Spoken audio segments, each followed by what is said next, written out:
सब लोग बोलते हैं कि भाई हमारा इकोनॉमी सिर्फ $4 ट्रिलियन है, उनका 13 ट्रिलियन है, 19 ट्रिलियन है। क्या तुलना कर सकते हो या नहीं?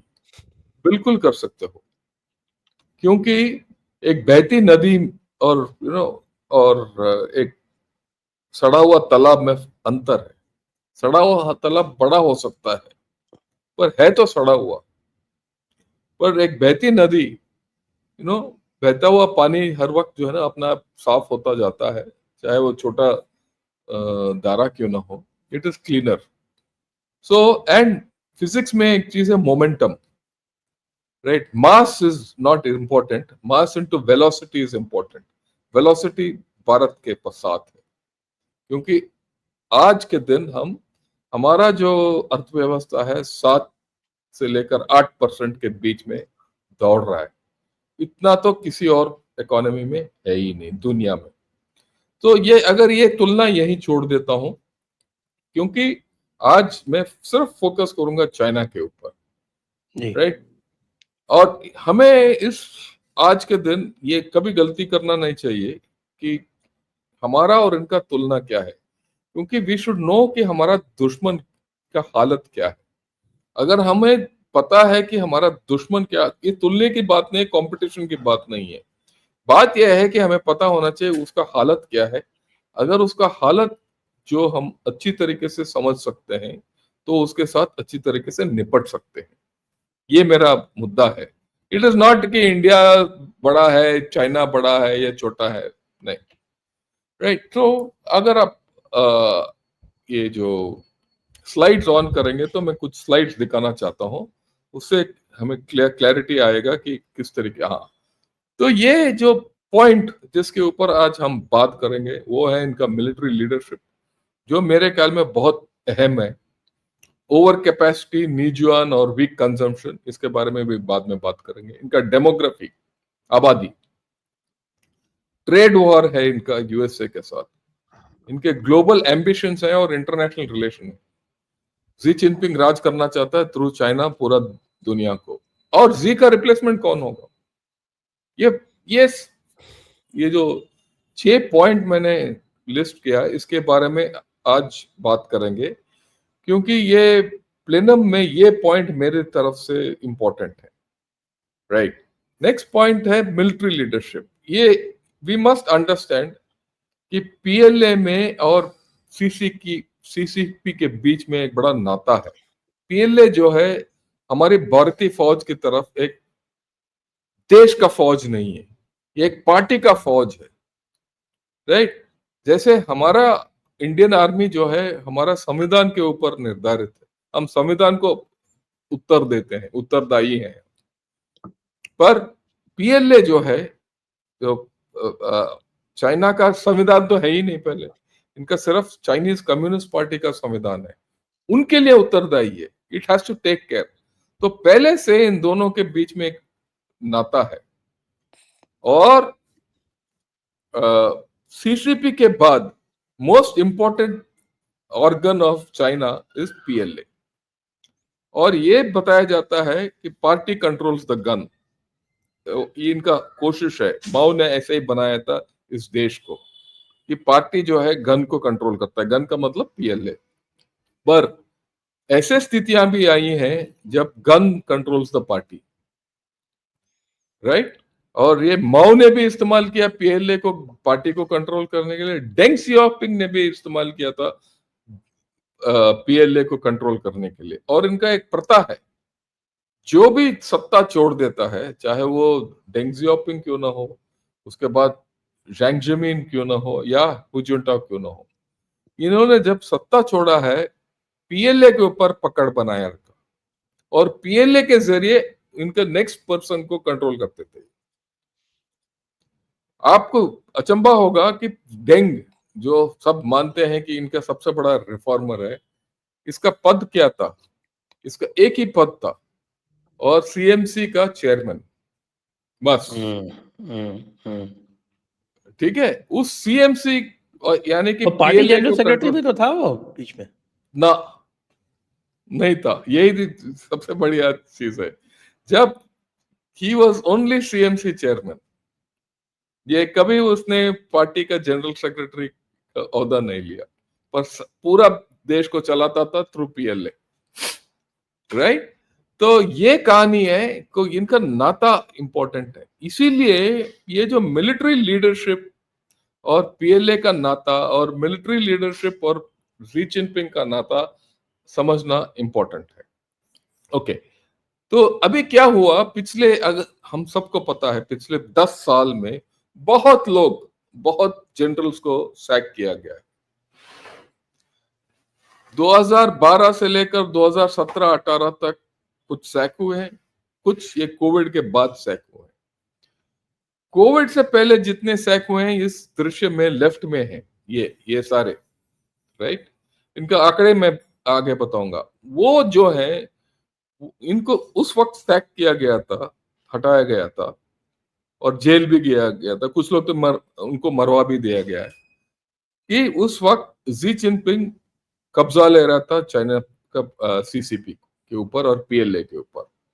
ये लोग जो हैं अभी, जो अभी सैक हुए हैं, और पीएलए के ये जो पार्टी, ये जो प्लेनम के 2 दिन, 1 दिन पहले 9 जनरल्स को इसने हटा दिया। 9, एक नहीं 9, ठीक।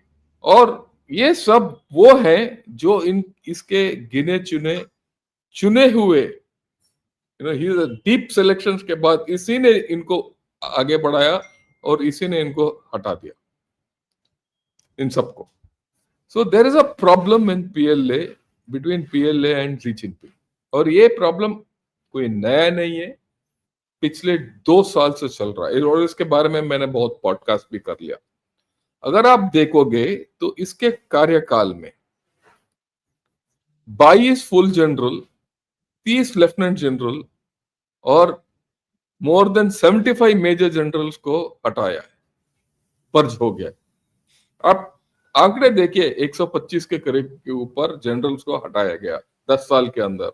इसका मतलब हर महीना एक आदमी गया, एवरेज ये 12 मिलिट्री पर। काम कैसे करती है? हाँ, ये सवाल आप ही ने पूछा है ना, यही मैं भी पूछूंगा सबसे। और हमारे देश में आप सोच लीजिए, यहाँ थोड़ा कंपैरिजन करते हैं। हमारे देश में मान लीजिए कल कल के दिन आप मेरे को अरेस्ट कर लो, मैं तो रिटायर्ड ऑफिसर हूं, मेरे को अरेस्ट कर लो, तो ये अगले दिन हर एक न्यूज़पेपर में हेडलाइंस में आ जाएगा, एक रिटायर्ड लेफ्टिनेंट जनरल को अरेस्ट किया गया। होगा कि नहीं? ये तो स्वाभाविक है हमारा, ये तो लोकतंत्र की ये है। अगर वो सर्विंग जनरल को अगर आप करोगे तो ये तो बिल्कुल 4 दिन चर्चा करते रहेंगे। आप मेरे को बुलाओगे कि क्या, आप बोलोगे भाई जयपुर डायलॉग्स में आके समझाइए फौज के अंदर क्या प्रॉब्लम है। ये हमारा लोकतंत्र है। पर वहां 127 लोग वो आउट कर दिया इसने। ओके, और बहुत इंटरेस्टिंग बात है, ये सीएमसी यानी सेंट्रल मिलिट्री। आपसे सवाल पूछना चाहता हूँ इस पॉइंट बोलिए। पे, as a military officer, senior military general, के क्या किसी भी आदमी को उठा के जनरल बनाया जा सकता है? जस्ट पिक अप अ कैसे बना कर्नल एंड सकते मेक हो? Him general? नहीं नहीं, ऐसे थोड़ी ना होता, कोई नहीं, तो तरीका होगा। चाइना में हो रहा है ना इस तरह से। अरे चाइना में तो होता है, देखिए चाइना तो में तो मैं कुछ यही भी कह रहा किसी हूँ को ना, इन अ नॉर्मल मिलिट्री आप पूरा का पूरा ऊपर का सारा स्ट्रक्चर हटा दो और कर्नल्स को जनरल बना दो, तो उसका क्या इम्पैक्ट पड़ेगा मिलिट्री के ऊपर? देखिए मिलिट्री से काम लड़ कैसे सकता है, लड़ने का काबिल नहीं है। देखिए ये बात जो है ना, मेरे दिमाग में और मेरे जहन में तब भी था 2020 में, जब ये पीएलए वाले आए थे। उस वक्त से मैं यही बता के आ रहा हूं कि भाई एक दिन ये विप पीछे हटेंगे, क्योंकि इनके अंदर दम नहीं है। अगर हम सोचते हैं कि पीएलए सबसे बड़ा आर्मी है, ये है, मेरे को कभी डाउट, शक नहीं था हमारे खुद के ऊपर और पीएलए के ऊपर। मेरे को पूरा यकीन था कि पीएलए पीछे हटेगा और 4 साल बाद पीछे हट गया। तो बात यह है कि ये काबिल आर्मी नहीं है ये। और इसका फर्स्ट टास्क क्या है कि पार्टी को बचाना है और पार्टी को सत्ता में रखना है। सत्ता चाहिए इनको। ये पूरा communist party wants to stay in power and the role of the PLA is to keep the communist party in power. अगर ये पीएलए और इनका कम्युनिस्ट पार्टी के बीच में अनबन हो गया तो ये पूरा लुढ़क जाएगा। सो इसीलिए वो लोगों को ये नियुक्त करता जा रहा है। आई मीन दिस इनका प्रथा है, ये परचेस भी इनका प्रथा है। जहां किसी के ऊपर शक हो गया उसको आउट करो। So this is a fact. और इनका नाम बता सकता हूं मैं, सिर्फ लिस्ट होगा, पूरा 1 घंटा लगेगा कि आपको समझाने के लिए कि कौन कौन है, पर ये आंकड़े हैं, ये प्रूफ के साथ है। सेंट्रल मिलिट्री कमीशन से 15 लोगों का पर्ज किया गया है। टॉप सेंट्रल मिलिट्री कमीशन में वही लोग होते हैं जो सबसे टॉप है। इसका मतलब आप सोच लीजिए, अगर कल के दिन आप चारों चीफ ऑफ आर्मी स्टाफ और सबको अगर आप आउट कर दोगे और आर्मी हेडक्वार्टर से 10-15 जनरल्स को आउट कर दोगे, हालत क्या होगा। ऊपर पीएलए-आरएफ, इनका रॉकेट फोर्स का कमांडर 9 लोगों को पर्च कर दिया। पीएलए-आरएफ जो है सिर्फ 10 साल पहले खड़ा हुआ है। हर पीएलए-आरएफ का कमांडर को सैक किया गया है, शी जिनपिंग ने किया। क्यों किया? या करप्शन है, और या ये इन्होंने काम ठीक नहीं किया, या they became threat to Xi Jinping and the communist party. ये तीन ही है, और कोई, राइट? ओके। इसके अंदर 2 डिफेंस मिनिस्टर को भी आउट कर दिया, वी फेंगे और ली शैंगफू। पिछले साल ली शैंगफू और उससे पहले वे फेंगे। आप सोच लीजिए, अगर राजनाथ सिंह को और उनके पहले जो भी अपना डिफेंस मिनिस्टर था, अगर आप उनको हटा दोगे तो, राइट? ये एक्चुअल अब की बार इस कार्यकाल में पिछले 5 साल के अंदर 3 सीएमसी मेंबर, जो मैंने पहले 15 में से 3 पिछले 1 साल में आउट हो गए, ली शैंगफू, मिया हुआ और ही वेडोंग। ही वेडोंग को तो मार दिया गया। बोलते हैं कि ये हॉस्पिटल में मरा है, पर एक्चुअली मार दिया गया। ओके। उसके जगह अभी ये 4th प्लेनम, कल की बात है, ये मैं सिर्फ हेडलाइन दिखा रहा हूं आपको। इस शख्स को vice chairman of central military commission in place of He Weidong किया है, राइट? तो इसका मैं लिंकेज बताऊंगा, पर इसके नीचे एक और खबर आया है, Zhang Feng Zhong, senior general with PLA's rocket force has been placed under corruption probe. यानी एक और बंदा आउट होने वाला है। आप देख लीजिए कि ये हुआ है प्लेनम में, राइट? अच्छा, और फिर अभी सेंट्रल मिलिट्री कमीशन का वाइस प्रेसिडेंट तो ये है ना, शांग। अभी आता हूं, अभी समझाऊंगा। नेक्स्ट स्लाइड वही आता है। फिर ये हेडलाइन आता है, आधा घंटा पहले ये हेडलाइन आया है, to win wars PLA must fight corruption, China's military mouthpiece declares. ये पीएलए डीएलए में आधा घंटा पहले का हेडलाइन है। इसका मतलब पूरा डूबा हुए हैं करप्शन के अंदर। क्या करप्शन है या जो भी है अंदर, इनका हालत इतना बुरा है।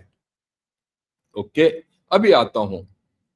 ये जो central military commission 20th party Congress, जो अक्टूबर 22 में ये नियुक्त हुआ था, और ये उसमें था शी जिनपिंग हेड था और जैंग युक्जिया वाइस चेयरमैन था, और दूसरा वाइस चेयरमैन था ही वेडोंग। 2 वाइस चेयरमैन होते हैं, और ये सीनियर था। ये और जैंग, ये इन दोनों के बीच में, ये दोनों बचपन के दोस्त हैं। ये दोनों प्रिंसलिंग्स हैं, यानी कि इनका भी, हम सोचते हैं कि कम्युनिस्ट सिस्टम है, इसमें क्या है, कोई ना राजा होता है ना रंक होता है, सब बराबर है, पर फर्क है। ये राजाओं के बेटे हैं, कम्युनिस्ट के राजाओं के बेटे हैं, और ये महाशय और ये महाशय और ये रंकों के बेटे हैं, और they have come through the ranks. Actual, ये मैं कोई एक कहानी नहीं बता रहा हूं, ये इनका हिस्ट्री है। Okay okay. और इन दोनों के बीच में कुछ दिन पहले तक एक अनबन था। ये नहीं पता था कि कौन आ रहा है ऊपर, नहीं जा रहा है, कौन टैंगुक टेक ओवर करेगा या शी जिनपिंग टेक ओवर करेगा, क्या है, राइट। और यही है कि ये तीनों, ये पिछले साल, 1.5 साल पहले ली शैंगफू जो जैंग युक्शा का चेला था, उसको हटाया गया, उसको शी जिनपिंग ने हटाया। ये और ये डिफेंस मिनिस्टर था। नवंबर में इसको हटाया गया, मिया हुआ, और अभी मार्च में इसको हटाया गया। अब इसको हटाया गया, इसको एक हॉस्पिटल ले गया, जो भी किया किया, मर गया ये वहां, और ये कबर आज तक बाहर नहीं निकला। पर 4 दिन पहले, 5 दिन पहले ये खबर है कि ये तीनों को आउट हो गए। और ये है जो अभी नया है, इसको एलिवेट कर दिया, राइट, जैंग जेमिन इसके ही वीडोंग की जगह। तो अभी सेंट्रल मिलिट्री कमीशन जो है, सिर्फ शी जिनपिंग, जैंग युक्जिया, जैंग जेमिन और ली जुनली, ये बस 4 है। नॉर्मली इनके पूरे हिस्ट्री अगर आप देखेंगे तो सेंट्रल मिलिट्री कमीशन में 7 से 9 लोग होते नॉर्मली पूरा चलाने के लिए। पिछले 1 साल से ये तीनों वैसे भी मिसिंग थे, मार्च से, अभी भी ऐसे रहेगा। इसका मतलब इनका जो प्रॉब्लम्स मिलिट्री के अंदर हैं वो पूरा नहीं हुए। अभी भी खबर यह है कि 25 से 30 और लोग पर्च होने वाले हैं। ये कौन करा रहा है? शांग करा रहा है या कि शी जिनपिंग करा रहा है? या अभी तक ये खबर था कि शैंग करा रहा है अगेंस्ट शी जिनपिंग। अभी एक जो खबर आ रहा है वो ये है इनके बीच में सुलह हो गया और दोनों साथ मिलके कर रहे हैं, राइट। तो सुलह क्या सुलह हो सच, गया तो इसका मतलब क्या कि शांग का अपर हैंड हो गया? किसी का अपर हैंड नहीं है। बात यह है कि इनका पूरा कम्युनिस्ट पार्टी का प्रॉब्लम बढ़ रहा है। अगर एक दूसरे को काटेंगे तो पूरा कम्युनिस्ट पार्टी गिर जाएगा, और यही मेरे ख्याल में इनके आपस में एक समझौता हो गया कि भाई हम अगर ऐसे लड़ते रहे तो पूरा कम्युनिस्ट पार्टी गिर जाएगा। एक नंबर 2, अगर शी जिनपिंग को इस वक्त हम हटा दें तो जो भी नया आएगा उसके ऊपर इनका, वो लास्ट में मैं बात करूंगा आज ही शी जिनपिंग का रिप्लेसमेंट के बारे में। इनको कोई विश्वास नहीं है किसको ऊपर लाना है। बीच में इन दोनों के बीच में अनबन था, वो एक वैंग गैंग था, उसको लाने के चक्कर में थे पर वो आया नहीं। जो इससे पहले शी जिनपिंग से पहले जो जनरल सेक्रेटरी था हु जुनटाओ, ये सोच था कि वो चला रहा है पूरा मोहरे पीछे से, पर वो भी मेरे ख्याल में अभी थोड़ा पीछे हट गया है। क्योंकि क्योंकि ये इसका वजह है, वजह ये है, एक तो पीएलए का हालत बुरा है, और दूसरा हाथ ये प्रॉब्लम है कि चाइना का हालत बुरा है। और एक चीज हमें मान के चलना पड़ेगा कि ये जो चाइनीज कम्युनिस्ट पार्टी जो है वो सत्ता नहीं छोड़ेगी, सत्ता को और पकड़ने के लिए कुछ भी करेंगे। ये पूरा खेल, ये समझौता, इसीलिए 4 दिन तक कोई खबर नहीं आया, और 5वां दिन आता है कि भाई ये इन तीनों को हटाया गया, इस शख्स को ऊपर कर दिया। अब वो करप्शन के अगेंस्ट अभी भी जारी है, 25-30 लोगों को और डाउन करेंगे। आगे देखते हैं क्या होगा।